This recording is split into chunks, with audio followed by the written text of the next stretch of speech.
Hi there, David Clapp here with another episode of Learn Composition in 5 minutes. I have two images for you here today, which I think will work very well for a breakdown of composition.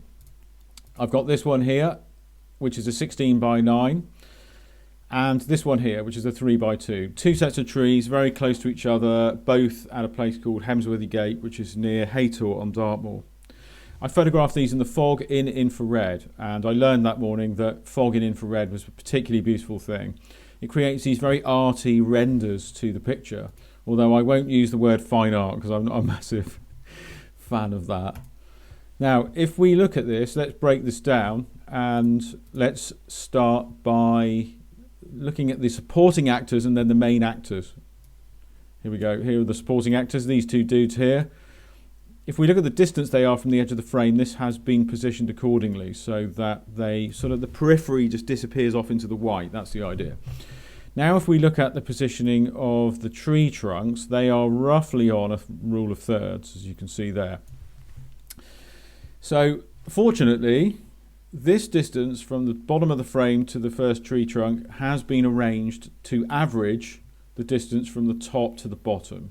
So that gives you your vertical compositional balance. Now if I draw in a line from this side going to the tree here and then try and draw an equal line, you can see how way short we are of joining up with any tree at this left hand side. But that doesn't matter because there's so much going on that keeps you compositionally balanced that when you come across an area that isn't compositionally balanced, it doesn't have an effect at all. Now, something else that you may not notice, which is harder to see, but there's two main lines, this one going up through here, and then this one coming up across here.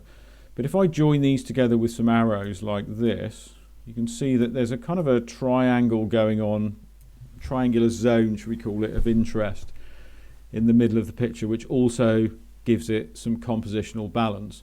If you were wondering, by the way, that whether these trees are, whether they were like this and then one sort of slowly leaned affectionately into the other, I don't think that's the case.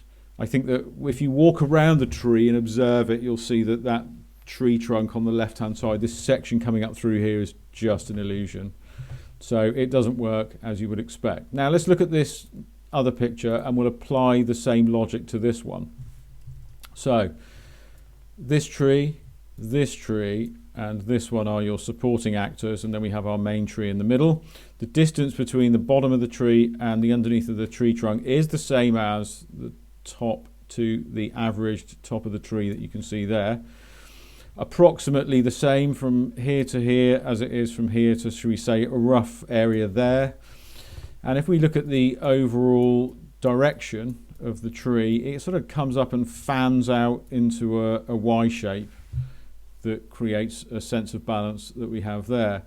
So if I get rid of all the arrows again and we look at the balance point of the picture, there's a lot of space around it, but that space creates easiness and evenness to the balance of the photograph. The only thing I would say is that this section here, this point where the tree sort of tends to come up to this area there and touch this bit, I'd like to have maybe got the camera just a fraction higher, but it's slightly unnecessary.